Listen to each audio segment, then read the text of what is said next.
नमस्कार, बहुत स्वागत है आपका खबर उत्तराखंड के खास कार्यक्रम मेहमान ऑफ द वीक में। मैं हूं आशीष तिवारी। आज मेहमान ऑफ द वीक में हम बेहद खास मेहमान को लेके आए हैं। हालांकि जो भी मेहमान हमारे इस कार्यक्रम में आता है अपने आप में बहुत खास होता है, लेकिन ये इंटरव्यू, क्योंकि पिछले कई इंटरव्यूज से अगर आप देख रहे होंगे तो ये आज का इंटरव्यू बहुत अलग और बहुत खास होने वाला है।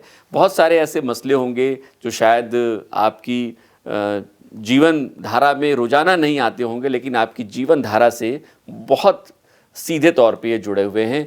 आज हमारे साथ इस खास कार्यक्रम मेहमान ऑफ द वीक में मौजूद हैं प्रेमचंद शर्मा जी।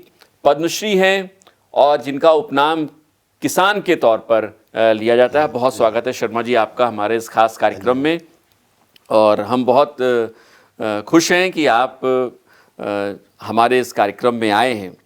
चूँकि दर्शकों को पहले बता दूं कि शर्मा जी जौनसार बावर, उत्तराखंड का जो जौनसार बावर का इलाका है उस इलाके से आते हैं और कृषि में, किसानी में अपने नवाचारों के लिए जाने जाते हैं। उनका एक कवि हृदय भी है जिसको हम टटोलेंगे, साक्षात्कार के दूसरे चरण में आपको दिखाएंगे। आप इस पूरे वीडियो में हमारे साथ बने रहिएगा। लेकिन सबसे जो अहम हिस्सा है इनकी ज़िंदगी का वो ये है कि बचपन से इन्होंने जौनसार बावर के इलाके में और किसानी को देखा है और किसानी से जुड़ी हुई चुनौतियों को देखा है। आमतौर पर आप सोच रहे होंगे कि ये सामान्य किसी कृषक का इंटरव्यू होने जा रहा है, तो मुझे लगता है कि आप अगर इस वीडियो में बने रहेंगे तो आपकी ये धारणा शायद हम तोड़ पाने में कामयाब होंगे। बहुत सारी ऐसी खेती किसानी से जुड़ी हुई बातें हैं जो आप अपने मोबाइल पर इस वक्त जब इस वीडियो को देख रहे हैं तो आप नहीं जानते होंगे, और उसको हम इस वीडियो में दिखाने जा रहे हैं, बताने जा रहे हैं। शर्मा जी आपसे शुरुआत करेंगे क्योंकि मैंने इंट्रो बहुत काफ़ी लंबा दे दिया है। किसानी से जुड़ाव, बचपन आपका, फिर आपने कैसे नवाचारों की तरफ आप बढ़े, तो एक अगर हम संक्षिप्त तौर पर जानना चाहें कि शुरुआत कैसे हुई, फिर यहाँ तक का सफ़र कैसे आया। बिल्कुल, ये बहुत सुंदर आपने शुरुआत की है, क्योंकि किसानी से तो ऐसे मैं किसानी परिवार से कि मैं गांव हटाल जौनसार बावर में हटाल के, हाँ, पहले हम सैंज गांव में रहते थे। और वहाँ पर क्या था कि वहाँ एक महामारी फैली थी। अच्छा। उस दौरान हमने प्लान किया था गांव हटाल। अच्छा। वहाँ पर जो है, फिर जब वहाँ आए तो उसके बाद हम उस गांव से नहीं गए। हालांकि दोनों गांव में ज़मीन हमारी सैंज में भी है, हटाल में भी। अच्छा। तो हम जो है शुरू ही से खेती करते थे, और पहले खेती करते थे वर्षा पर निर्भर खेती जो आमतौर पर होती रही। बिल्कुल। लेकिन उस समय का एक बात मैं आपको ये बता दूं कि उस समय मौसम भी साथ देता था। बिल्कुल इस तरह से नहीं होता था कि मतलब कभी अति सूखा पड़ गया कभी, लेकिन मौसम समय समय पर किसानों को जब जरूरत होती थी वर्षा होती थी। मैं उसका मानना यह है, लग रहा मुझे, हाँ, सामंजस्य बना हुआ, ये लग रहा है कि आज प्रदूषण बहुत ज्यादा बढ़ गया। इससे ही जो है मानसून का क्या, मौसम का ये संतुलन भी बिगड़ चुका है पूरी तरह से। आप देखिए इस साल सर्दी में बारिश ही नहीं हुई। किसान क्या करे, और जिसकी मार जो है गर्मी में झेलनी पड़ रही। मतलब इतना तापमान, शायद 120 साल का रिकॉर्ड टूटा है इस समय तापमान का। लेकिन इसका एक कारण और भी, हम तो दोष चाहे किसी भी तरह से लगाएं, इसका मुख्य कारण क्या है कि जो ये आज इतनी गाड़ियां हो गई, सब में एसी लगे हुए, घर के अंदर एसी लगे हुए, हर जगह उसकी गर्म हवा जो बाहर आ रही, तापमान उससे बढ़ रहा है, गाड़ियां बहुत ज़्यादा है। इसके लिए भी समय रहते अब चेत जाना। बिल्कुल, अगर हम अब भी नहीं चेते, आने वाला समय आप देख लेना कि बहुत सारे लोग जो है सड़कों पे मरे हुए मिलेंगे। बिल्कुल, क्योंकि जब तापमान 60 के आसपास तक पहुंच जाएगा तो जीवन वहाँ पर बहुत कम लोग झेल पाएंगे। लेकिन तो जो ये शुरुआत, जैसे कृषि की शुरुआत में पहले हम मैं बकरियाँ चुगाता था, खेती भी करता था, बकरियाँ भी चुगाता था, और उसी से, और अपनी शिक्षा नहीं कर पाया। हालांकि अपने परिवार को आज मैं भाग्यशाली मानता हूँ कि मैं पूरा परिवार पढ़ा है। भाई भी, अपने छोटा भैया जो बैंक के बहुत बड़े पद से रिटायर हुए, जौनर मैनेजर से रिटायर हुए, और छोटे भाई आज एक सहायक अध्यापक है विकास नगर में, एक भैया त्योड़ी में ही उसमें, वो सारे सर्विस, परिवार ही सर्विस करता है, लेकिन आप अकेले हैं। हाँ, खुद नहीं जो पढ़ पाए, नहीं पढ़ पाए। और उसको लेकिन मैं ये मानता हूँ कि मैंने जो है, जो आज मैं हूँ उस माटी की सेवा करने से,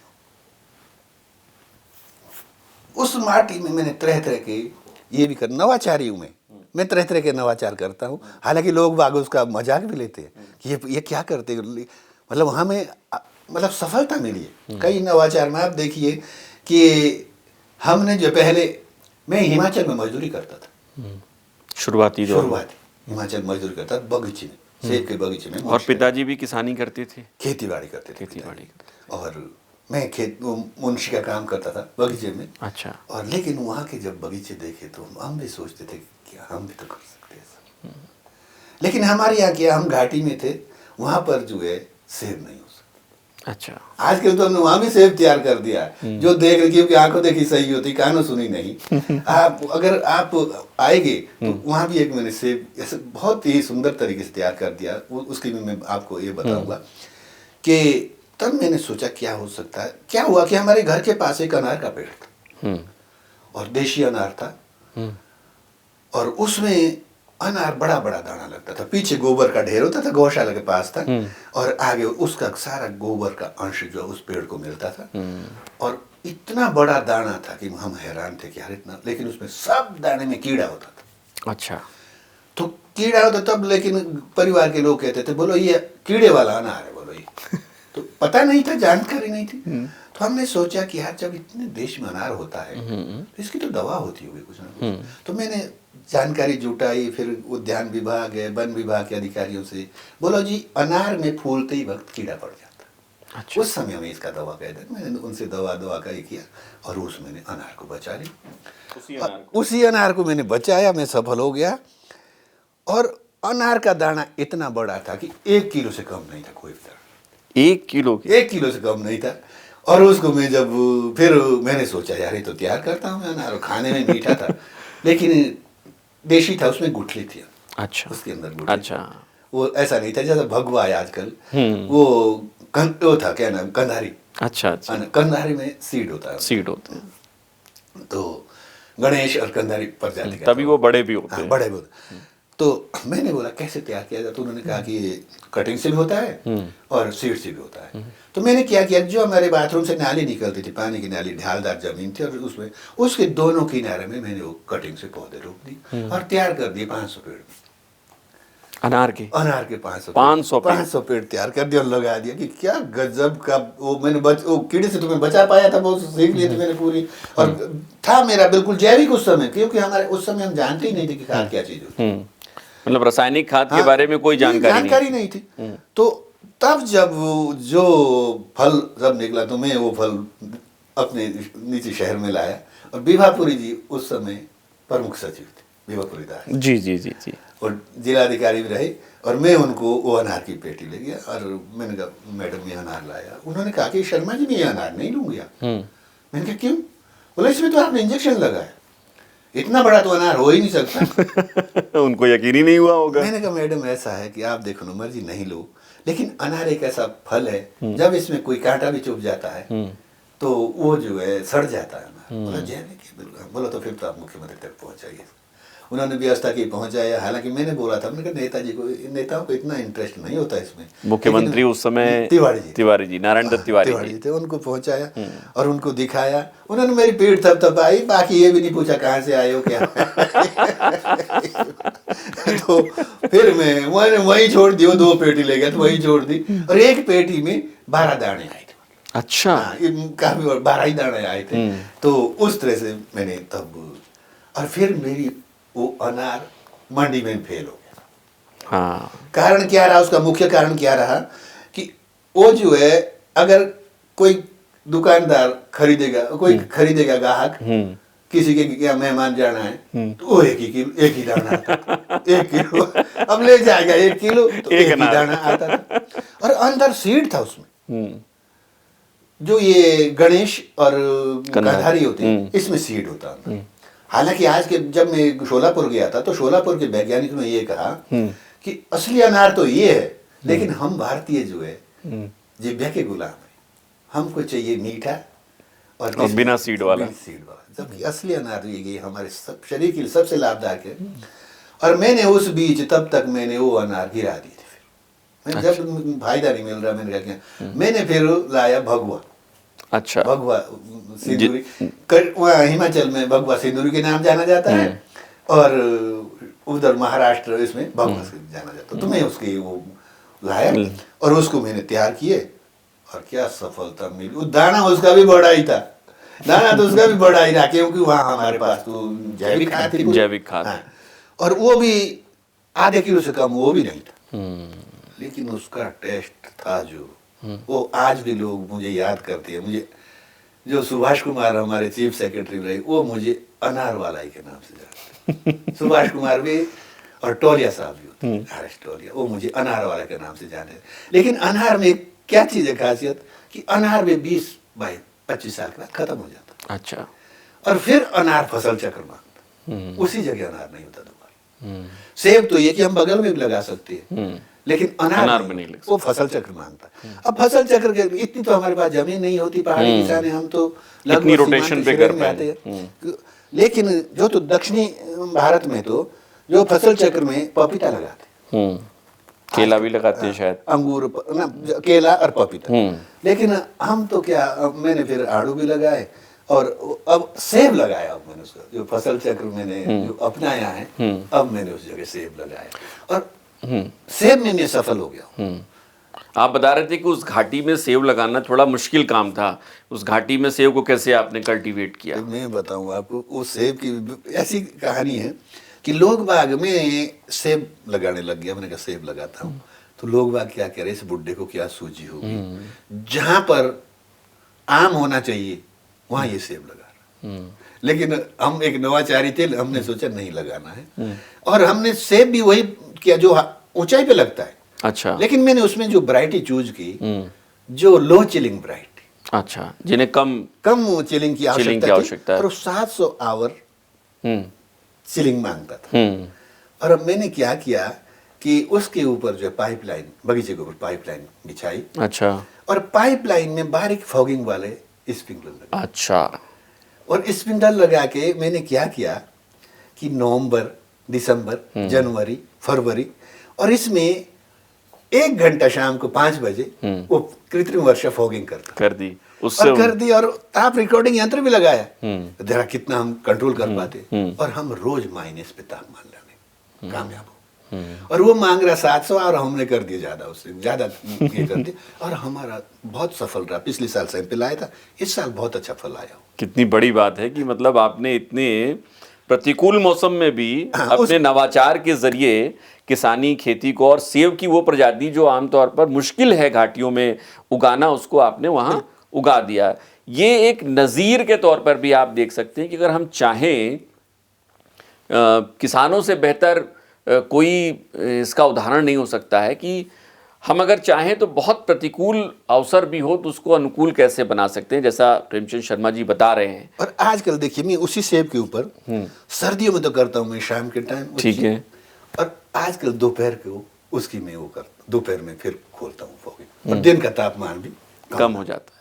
क्योंकि जब दिन में तापमान बहुत बढ़ जाता है तो पत्ता भी झुलसता है, और वो भी।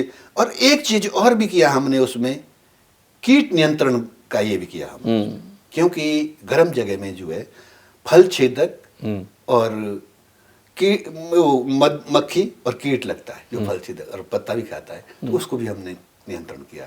मतलब अगर आप आएंगे, आप भी कहेंगे, क्योंकि अभी पिछले 9 जून को भगत दाजी आए थे, कोश्यारी जी, वो हमारे पूर्व राज्यपाल हैं और मुख्यमंत्री भी रहे यहाँ के, और उन्होंने कहा कि वो आज भी बेचारे जहाँ भी जाते हैं, जिस मंच पे जाते हैं, सब जगह कहते हैं कि अगर जैविक कृषि करनी है तो अटाल जाना पड़ेगा। मतलब ये मेरे लिए भी ये सौभाग्य की बात है। और एक चीज मैं आपको और बताऊं कि मैं एक जैविक पे आ चुका हूँ, पूरी तरह से मैं जैविक कर रहा हूँ। केमिकल फर्टिलाइजर से बिल्कुल कतई नहीं, मैं जैविक, और जैविक में लिक्विड खाद बना रहा हूँ।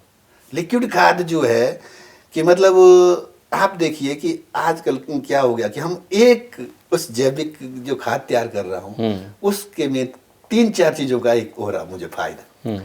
एक फायदा क्या हो रहा है कि मैं गाजर घास से वो बना रहा हूँ। ये भी बड़ी अद्भुत बात है, गाजर घास। गाजर घास, और वो बायोमास भी जिसको पशु नहीं खाता। जैसे हम उत्तराखंड में गाजर घास को दूर से ही नमस्कार कर लेते हैं। मतलब बच्चे को इतनी एलर्जी होती है, अब क्या बताऊं मैं। तो गाजर घास और वो बायोमास भी जिसको पशु नहीं खाता, जैसे भांग है, धतूरा है, जिसको आजकल के बच्चे नशे में भी इस्तेमाल करते, उसको भी मैं उसमें इस्तेमाल, एक तो मैं उस चीज को ये कर रहा हूँ। आप दूसरा देखिए कि मैं जो है लिक्विड खाद बनाई में, और सिंचाई का काम वही खाद का काम भी करती है, सिंचाई का काम भी करती है। और तीसरी बात देखिए आपकी, अगर और हम जैविक खाद तैयार करते हैं, कंपोस्ट खाद तैयार करते हैं, तो उसे पीठ से या गाड़ी से खेतों में ले जाना पड़ता है। बिल्कुल। लेकिन मैंने उसके लिए क्या ये किया कि पाइपलाइन बिछा कर खेतों में उसी के द्वारा मैं पहुंचा रहा हूँ। पाइपलाइन ना मुझे मतलब उसका एक खोलना, हमने तो गेट पाल खोलना है, ड्रिप से देना है या स्प्रिंकलर से देना है। तो शर्मा जी, मतलब आप जब नवाचार आया तो आपने मुझे जहाँ तक समझ में आ रहा है कि poly houses, drip irrigation, sprinklers का इस्तेमाल शुरू किया। आमतौर पर किसान ऐसा करते नहीं हैं, जो सामान्य किसान हैं हमारे राज्य के, उत्तराखंड के या और भी देश के बहुत सारे किसान हैं, ये करते नहीं हैं। तो नवाचार को अपनाना हमारे लिए अब ज़रूरी हो गया है या फिर? नहीं, एक बात बताऊं मैं, जैसे आजकल हर जगह ये प्रचार प्रसार किया जा रहा है जैविक, नेचुरल, प्राकृतिक, उस खेती को बढ़ावा देने के लिए मतलब कई लोग इसमें भाग भी ले रहे हैं। लेकिन जिस ढंग से प्राकृतिक और नेचुरल खेती कर रहे हैं, उसमें हम व्यावसायिक खेती नहीं कर सकते इतनी ज्यादा मात्रा में, क्योंकि उसमें निराई गुड़ाई का भी एक ये होता है। लेकिन जो मैं कर रहा हूं, मैं जैविक हाईटेक खेती कर रहा हूं, क्योंकि हम प्लास्टिक मल्चिंग से भी कर रहे हैं, अच्छा, ड्रिप से और स्प्रिंकलर से कर रहे हैं, अच्छा, ताकि हमारी मजदूरी कम हो रही है। हालांकि कईयों ने मुझसे ये प्रश्न भी किया कि शर्मा जी आप तो प्लास्टिक का इस्तेमाल करते हैं, लेकिन हमने उनसे भी ये कहा कि मैंने कहा भाई साहब आप नाराज तो नहीं होंगे मेरी बात से, बोलो बताइए। कि मैंने कहा आपने घर बनाया है, बोलो हाँ जी। घर के ऊपर आपने स्टील की टंकी लगाई है, बोला नहीं प्लास्टिक की टंकी। तो मैंने कहा घर में पाइप की फिटिंग भी प्लास्टिक की है, जो बाजार में पानी की फिटिंग है वो प्लास्टिक की है, सब जगह प्लास्टिक है। तो कोई अगर मैं उसके मल्चिंग के ऊपर करूं, प्लास्टिक से करूं, तो उससे इतना बड़ा नुकसान समझ रहे क्या? हालांकि उनके पास कोई जवाब नहीं था, लेकिन उसको हम जो है जिस तरह से जैविक में बढ़ावा देना है तो वो अपनाना ही पड़ेगा। क्या कोई ऐसा तरीका हमें, हमारे वैज्ञानिकों को इजाद करना चाहिए, जैसा आप कह रहे हैं कि एक, अब आप जैसा नवाचारी किसान भी अगर इसको लेके मुश्किल में है कि हम लार्ज स्केल पर, इंडस्ट्रियल स्केल पर पूरी तरीके से ऑर्गेनिक खेती को नहीं कर पा रहे हैं, तो वैज्ञानिकों को कुछ ऐसी एक बात है, मैं भी बिल्कुल आपने मेरे मन की बात पूछी है कि मैं तो चाह रहा नीति आयोग में जाना चाहता हूँ। नीति आयोग में अपनी बात रखना चाहता हूँ कि आप देखिए कि जितना बायोमास हमारे देश में है, बरसात में कितना उग जाता है, बहुत ज्यादा हो जाता है। अगर इस तरह से मशीनरी का ये किया जाए कि उसको काट करके ऐसी मशीन तैयार की जाए जो बिल्कुल बारीक कर दे, जैसे पशु को हम घास खिलाते हैं, वो जो है 24 घंटे में बाहर निकाल दे, गोबर महीन खाद बना देते। क्या ऐसी मशीन नहीं हमारे वैज्ञानिक बना सकते जो वो भी तत्काल उसको गोबर बना दे? फिर हमें किसी भी फर्टिलाइजर डालने की आवश्यकता नहीं होगी, क्योंकि वो हम बारीक बना रहे हैं और उसको हम उसमें गोबर के साथ 15 दिन तक रख के उससे बढ़िया खाद मैं तो नहीं मानता कि कोई खाद बनेगी। और जैविक जो है बहुत आसानी से हम उसको ये कर सकते हैं, लेकिन मैं तो वो मॉडल तैयार कर रहा हूँ। एक दूसरी चीज मैं ये कर रहा हूँ मान्यवर, कि जैसे आजकल चलिए हम अपने लिए हमने जैविक सब्जी तैयार कर दी, जैविक अनाज तैयार कर दी, और जो हमारी गाय है वो, अच्छा मेरे पास अपने घर में गाय है, बदरी गाय है, लेकिन जो फीड और चोकर तो हम उसी कंपनी का ला रहे हैं, बिल्कुल उसी से ला रहे हैं। मैं एक बार की ये बात बताऊं, मैं ऋषिकेश में पशुलोक में एक प्रशिक्षण ले रहा था, तो वहां पर जो है वो क्या कर रहे थे कि उन्होंने क्या किया कि एक भूसा का टोकरा लाया और 1 किलो यूरिया लाया और एक बाल्टी में यूरिया का डाला, उसमें भिगाया और उसको उस भूसा का उपचार किया। अच्छा। मैंने बोला ये आप क्या कर रहे हैं? बोला शर्मा जी आप देखना कि जो गाय 1 किलो दूध देती है सुबह 2 किलो देती। बताइए। हम उत्पादन बढ़ाने के लिए तो तरह तरह के प्रयोग कर रहे हैं, लेकिन गुणवत्ता पे हम कम काम कर रहे हैं। तो मैंने इसी पर भी एक नया काम कर रहा हूं कि मैं जो है, जो सहजन को जानते हैं आप, सहजन बिल्कुल, हाँ, मोल है ना? सहजन, हाँ। कि सहजन में के पत्तों में इतनी ताकत है, घी दूध से 3 गुना ज्यादा प्रोटीन है। तो मैं सहजन को चारे में तब्दील कर रहा हूँ। उपलब्धता है इतनी? हाँ। क्योंकि सहजन की उपलब्धता बहुत सीमित होती है। सहजन की जिस तरह की ग्रोथ सहजन में है, किसी भी पौधे में नहीं है ऐसी ग्रोथ। जो उसकी ग्रोथ है वो, तो मैं क्या कर रहा हूँ कि उसी, हालांकि हम पूरा चारा सहजन का ही नहीं खिला सकते, क्योंकि फिर तो पशु को नुकसान हो जाए। लेकिन अगर 1-2 किलो हमने और चारे के साथ मिला के, हमें किसी भी चारे की आवश्यकता नहीं पड़ेगी। आप देखते रहना कि मैं ये अगले 1-2-1.5 साल में उस मॉडल को सबके सामने पेश करूंगा, और ये सभी के लिए बहुत ही ये रहेगा कि, और एक निवेदन मेरा तो आप लोगों से ये है कि आपको हमारी उस पहाड़ियों में आना चाहिए, क्योंकि आंखों देखी सही होती है, कानों सुनी नहीं। अगर मैं तो लोग बाग है कि यार क्या झूठ बोल रहा है, ऐसा तो हो ही नहीं सकता। लोग, और मैं सभी को कहता हूँ कि एक बार आइए देखिए। पहले कोशियारी जी ये सोच रहे थे यार आप तो ऐसे ही झूठ बोलते रहते, लेकिन जब उन्होंने आंखों से देखा तो बहुत खुश हुए। जब विभापुरी जी को यकीन नहीं हुआ कि तो आज जो है लोग बाग हमें, मतलब इसीलिए मैं कहते हैं कि आपने ये कहाँ से सीखा? मैं माटी से ही सीखा हूँ। मेरा गुरु आज माटी है। मैं माटी को ही मानता हूँ, क्योंकि धीरे जब आदमी, आप इस विषय में इसमें काम कर रहे हैं, आप इसके आप मास्टर हो चुके पूरी तरह से, कि किस तरह से पूछना है, किस तरह से बताना है, कैसे उसके उससे शब्द लेने हैं। तो वैसे ही हम भी अब पूरी तरह से ये बन गए हैं कि इस समय हमें क्या करना है, और इसको हम कैसे, और इसका नया रूप हम कैसे दे सकते हैं। उसी से जो मतलब हम, अब ये अगर तो कोई आदमी है कि यार इसमें तो लाभ नहीं है, फिर छोड़ दिया, फिर, लेकिन नहीं, मैं तो 2 लाइन की कविता भी सुनाता हूँ, छोटी सी है मेरी। बिल्कुल। हाँ जी, कि मेरे क्या है कि मैं लिखता हूँ और सभी से निवेदन भी करता हूँ कि मेहनत का वो फूल जगत में जो धीरे धीरे खिलता है, किस्मत से जो मिल न सका तो वो मेहनत से मिलता है। वाह, क्या बात है। बिन मेहनत के इस दुनिया में बना न कोई पुरुष महान, ऐसा जतन करो जीवन में अलग आपकी हो पहचान, ऐसा जतन करो जीवन में अलग आपकी हो पहचान। बहुत सुंदर। अच्छा प्रेमचंद शर्मा जी, एक सवाल आपसे मैं जानना चाहूँगा। ये तमाम उत्तराखंड के किसानों की स्थिति से जुड़ा हुआ है। हम जब उपज लेते हैं उत्तराखंड में, बहुत सारी उपज हमारे किसान लेते हैं, लेकिन उसका स्टोरेज और उसका ट्रांसपोर्टेशन और बहुत मुश्किल होता है। कई बार जो हमारी फसलें हैं वो मंडियों तक नहीं पहुंच पाती हैं। तो ये, इसको हमें हल कैसे करना है, इसके बारे में कोई आपकी? मेरा तो आज सभी से ये निवेदन है कि जो कृषि विशेषज्ञ लोग हैं, और उनको चिंतन मनन करना चाहिए कि किस तरह से हम किसानों को लाभ पहुंचाए, ताकि किसानी नहीं छूटे। ये समय आने वाला है, अगर विभागों ने ध्यान नहीं दिया किसानों के ऊपर, तो किसान एक दिन खेती छोड़ के जाएगा। जब आजकल देखिए, अगर हमारा जो आजकल हम टमाटर है, हमारा टमाटर लार्ज स्केल पे निकल रहा है, अगर हमको टमाटर का रेट नहीं मिलेगा तो करेगा किसान क्या करेगा? क्योंकि अगर किसानों को कैसे हम लाभ पहुंचाए, उसी के विषय में भी जो विशेषज्ञ लोग हैं उनको इसमें ये चिंतन करना है कि किसानों को जैसे अगर रेट पैदावार ज़्यादा बढ़ गई है। मेरा तो एक ये भी मानना है, मैं आपसे बताऊं कि पिछले 1 साल पहले मैंने अपना टमाटर भेजा दिल्ली, और मेरे पास 100 क्रेट टमाटर था, और उस दिन टमाटर का रेट मेरा बिल्कुल बहुत कम, बहुत सस्ता बिका। और मैंने आड़ती से पूछा कि आपने मेरा टमाटर इतना कम रेट से क्यों बेचा? तो उन्होंने कहा कि शर्मा जी, माल इतना ज़्यादा आ गया था कि लदानी नहीं मिली, उठाने वाला कोई मिला ही नहीं, तो इसलिए टमाटर डाउन हो गया।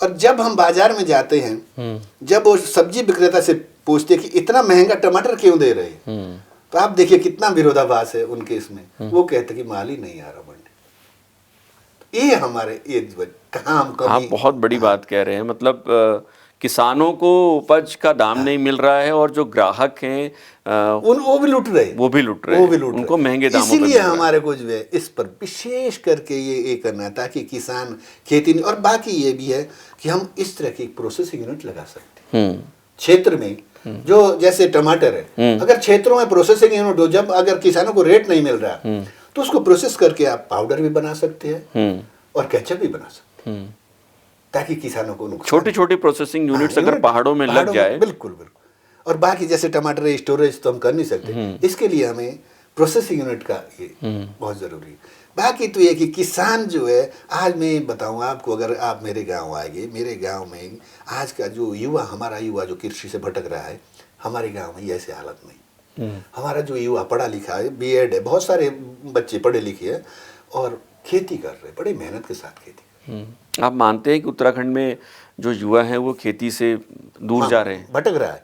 लेकिन जो मैं तो ये कह रहा था, मैंने बताया हालांकि कई बार इस मंच से भी बताया कि जैसे युवा, जो युवा खेती कर रहा, उनको हमें आगे मंच पे सम्मानित भी करना चाहिए, उनको आगे लाना चाहिए ताकि और युवा भी हो। आप देखिए 8-10 हज़ार में फैक्ट्रियों में ऐसे तैसे कर रहे हैं, होटल में बर्तन धोने को तैयार है, लेकिन खेती करने के लिए उसको हमने आगे बढ़ाना था। किसानों को कैसे बढ़ाए, उसकी जानकारी मतलब सभी विभाग को मैं तो ये कहता कि जो खाए अन्न वो करे किसानों का चिंतन। हर व्यक्ति को सोचना चाहिए कि कैसे, अगर ये भाई नहीं है यहाँ क्या करते हैं, आप देखिए कि आप होटल में जाते हैं, भोजन करते हैं, जब आप पैसे देने जाएंगे तो कम से कम 100 रुपये उसमें ट्रिप छोड़ देते। ये हर जगह देखा मैंने, कहीं भी होटलों में। लेकिन जब वो किसान कहीं सड़क के किनारे सब्जी बेचता है और उसको कहता है कि वो कहता है कि साहब ये 10 रुपये किलो टमाटर, यार 5 रुपये देने कि नहीं देने, तो उससे हम इतनी बहस करते हैं किसानों से। किसानों का माल थोड़ा, हम ये चाहते हैं कि सभी आदमी को किसानों का चिंतन करना, मेरा ये सभी से निवेदन है। अच्छा, पिछले कुछ समय से हमने देखा कि किसानों के कई आंदोलन हुए हैं एमएसपी को लेकर, तो मिनिमम सपोर्ट प्राइस की जो बात हो रही है, ये इसको कैसे हम लोग सॉल्व कर सकते हैं, कोई रास्ता निकाल सकते हैं इसे लेकर हम लोग?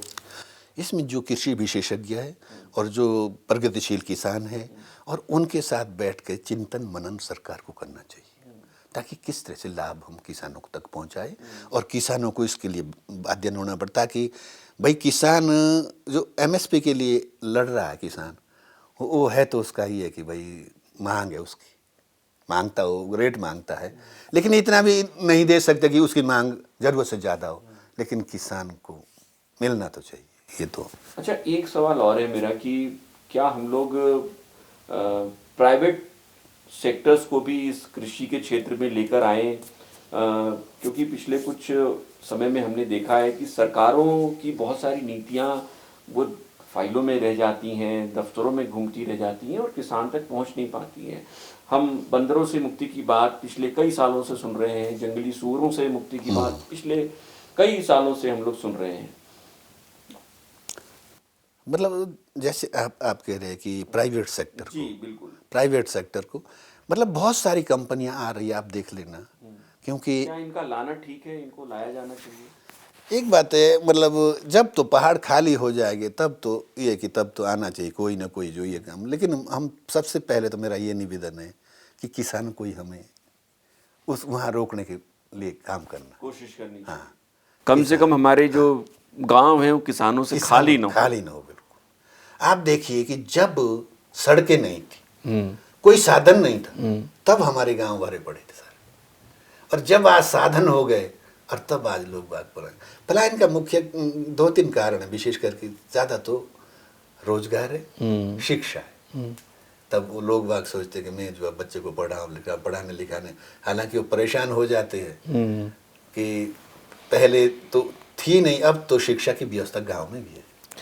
अच्छा, आपसे एक सवाल, पद्मश्री आपको मिला, कैसा रहा ये अनुभव जब आपको आया संदेश आया? उसकी तो एक कहानी बन चुकी है पूरी। क्योंकि ये जो है मेरे मित्रों की लो भी काफ़ी बड़ी है। मेरे मित्रों ने कहा, क्योंकि मुझे कई इसमें पुरस्कार मिले हैं, तो उन्होंने कहा कि आप पद्मश्री के लिए ये करो, अप्लाई करो।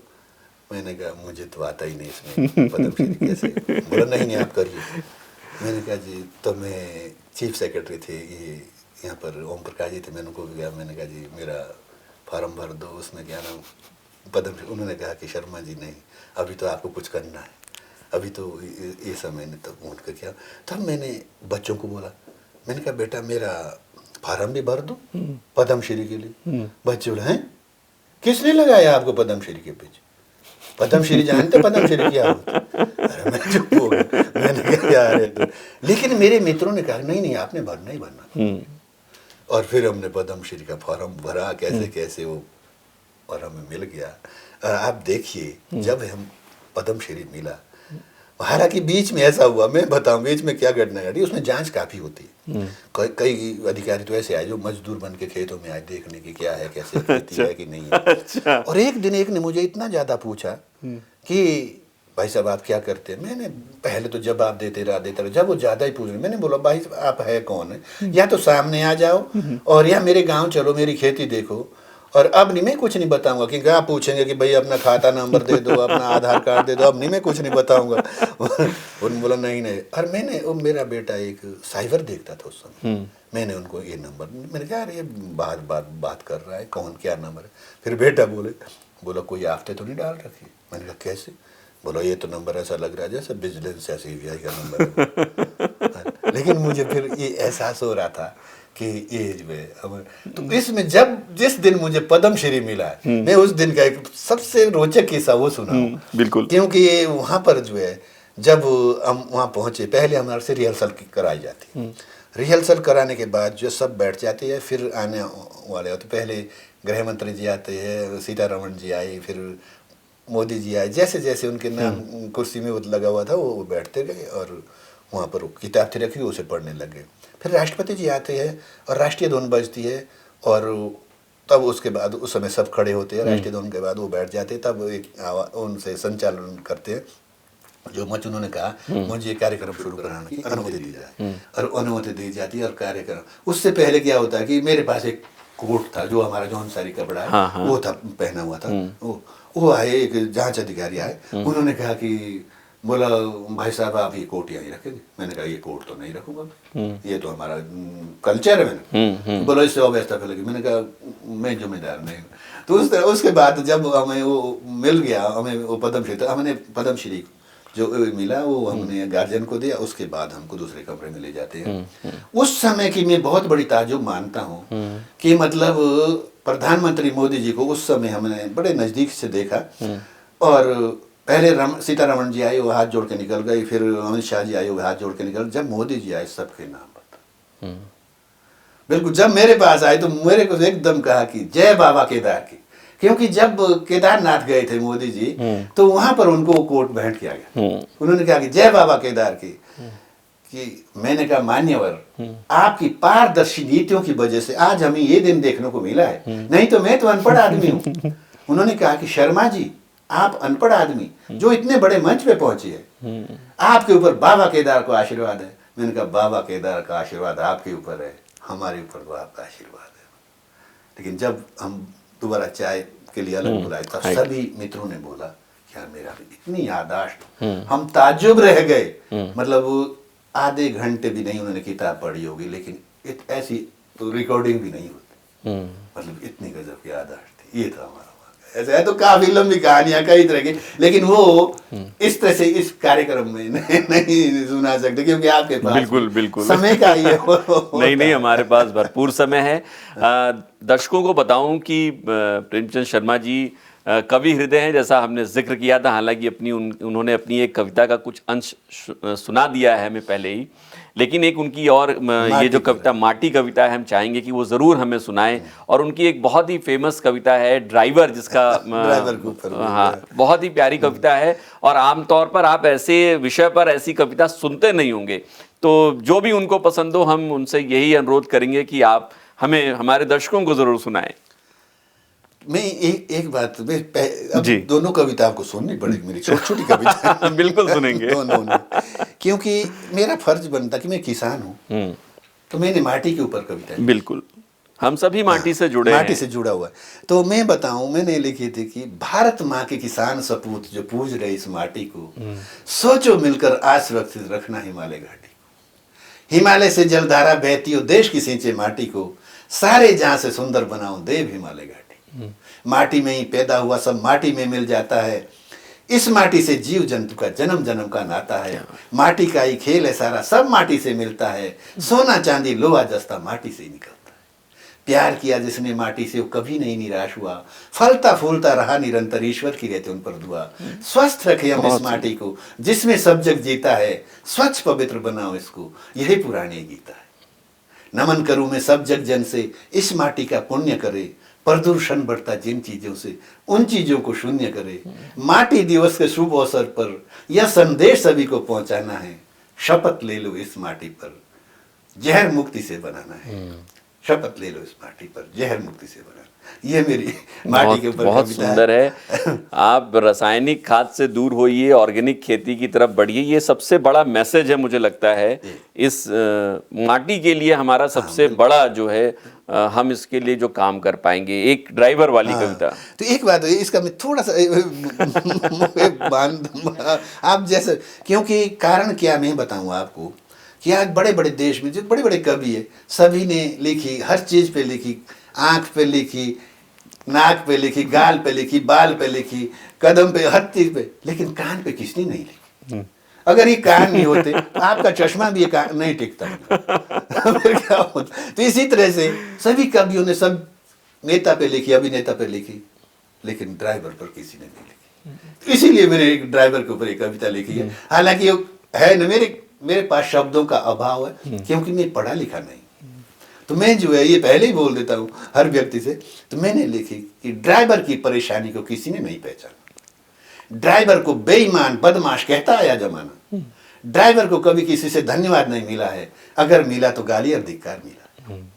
उबड़ खाबड़ रोड पर, आड़े तिरछे मोड़ पर, भीड़ भरे बाजार पर, चौराहा जब पार कर अगर कोई व्यक्ति या गाड़ी सामने आती है, जल्दी से ब्रेक तेज लग जाती है तो अंदर बैठी सवारी चिल्लाती है, क्या ड्राइवर को गाड़ी चलानी नहीं आती है? कोई कहता है यह ड्राइवर है क्या है? कोई चिल्लाता है इसने दारू तो नहीं पिया है? किसी भी व्यक्ति ने धन्यवाद नहीं बताया है ऐसी इमरजेंसी में जिसने सभी को बचाया।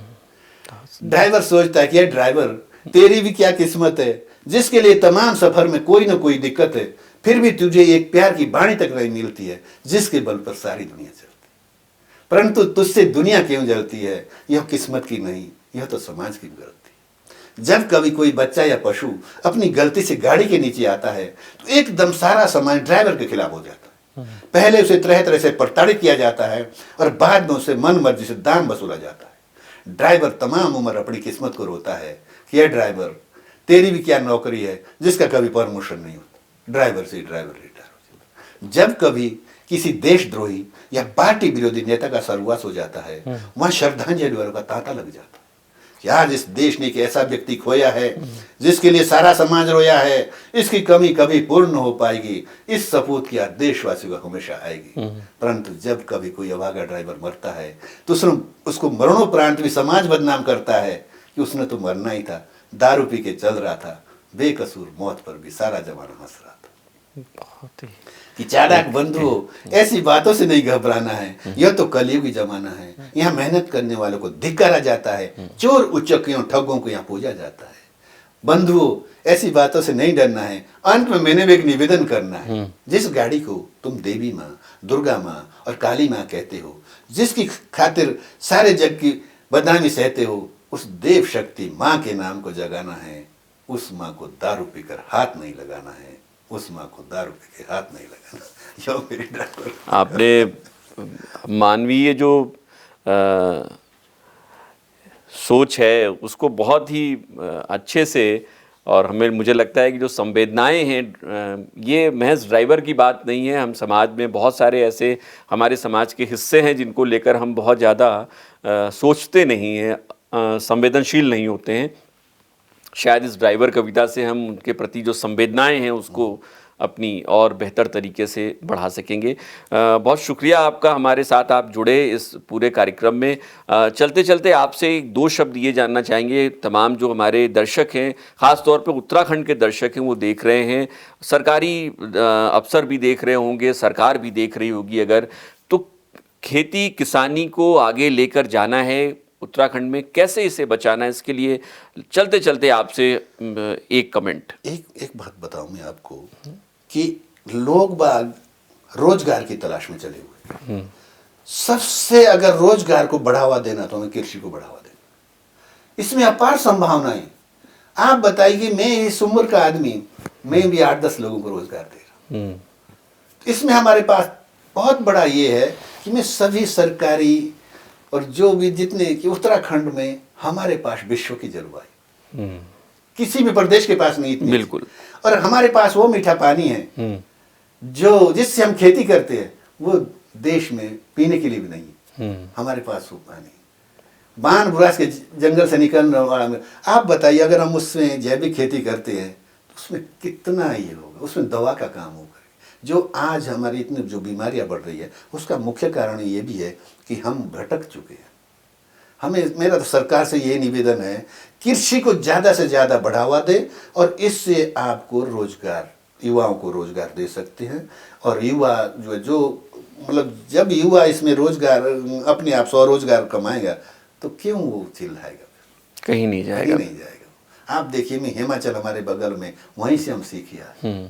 हिमाचल में जो है, जो युवा, जो हिमाचल का युवाओं को देखता हूँ ना, मैं जब परसों एक गांव में गया था तो वहाँ पर जो है मतलब वो, और उन्हें चाय पीने की फुर्सत तक नहीं। मेहनत के बल पर उन्होंने इतना बड़ा एक खड़ा किया है, लेकिन हम लोग तो बिल्कुल ऐसे हो रखे, निकम्मे हो गए, निठल्ले हो गए, ताकि ये ध्यान ही नहीं दे रहे कि हमें जिस चीज़ में सबसे ज़्यादा ये है, रोजगार अगर देना है तो कृषि को अपनाना होगा, कृषि को स्वरोजगार के इसमें बदलना। बिल्कुल, बहुत बड़ा संदेश है ये, नीति निर्धारकों के लिए भी बहुत बड़ा संदेश है और हमारे लिए भी बहुत बड़ा संदेश है कि हम सड़कों के आने के बाद शहरों की दौड़ अगर कोशिश करें कि ना लगाएं, अपने खेत खलिहानों को आबाद रखें, ये हमें कोशिश करनी चाहिए। बहुत बहुत शुक्रिया आपका, हमारे साथ आप जुड़े और बहुत ही अच्छी चर्चा हुई।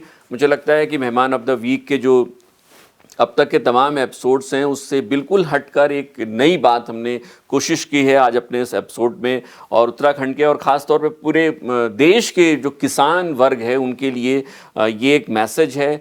पद्मश्री प्रेमचंद शर्मा जी हमारे साथ रहे इस पूरे इंटरव्यू में, और अगर आप मेहमान ऑफ द वीक के और एपिसोड्स देखना चाहते हैं तो हम अपने इस वीडियो के डिस्क्रिप्शन में उसके लिंक डाल रहे हैं। आप इस वीडियो पर अपने कमेंट ज़रूर करिएगा, हमें बताइएगा आपको ये साक्षात्कार कैसा लगा, क्या सवाल और पूछे जा सकते थे जो हम शायद छूट गए हों, क्योंकि हमारी गलतियों को आप ही बताते हैं। तो आज फिलहाल इतना ही मेहमान ऑफ द वीक में। अगर आप हमें फेसबुक पर देख रहे हैं तो पेज को फॉलो करिएगा, यूट्यूब पर देख रहे हैं तो चैनल को सब्सक्राइब करिए, बेल आइकन ज़रूर दबाइएगा। नमस्कार।